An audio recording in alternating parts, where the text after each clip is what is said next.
Hi అండి, అందరూ బాగున్నారు కదా? ఉగాది సందర్భంగా మీకందరికీ క్రోధినామ సంవత్సర ఉగాది శుభాకాంక్షలు.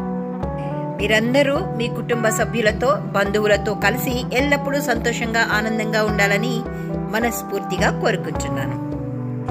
ఈరోజు ఉదయం మా ఇంట్లో ఉగాది పచ్చడి చేస్తూ ఇలా అనుకున్నాను, షడ్రుచులు కలిసి మన ఆరోగ్యాన్ని కాపాడుతున్నాయి కదా, వేసవి వేడిని తట్టుకునే శక్తిని ఇస్తున్నాయి, మన చుట్టూ ఉన్న మనుషులతో ఎందుకు ఇబ్బందులు అని. సరే, గడిచిన సంవత్సరం అయిపోయింది. ఈరోజు తెలుగు నూతన సంవత్సరం సందర్భంగా పాత కక్షలన్నీ వదిలి బంధుమిత్రులు, ఇరుగు పొరుగువారు, తోటి ఉద్యోగస్తులు అందరితో, అన్ని రకాల వారితో సంతోషంగా ఉండడానికి ప్రయత్నం చేసి చూడండి. మీరు గడిచిన సంవత్సరం కంటే ఎక్కువ ఆరోగ్యంగా ఉంటారు. అప్పుడు నిజమైన ఉగాది సంతోషాలు మీ జీవితంలో కనిపిస్తాయి. Happy Ugadi to all my viewers.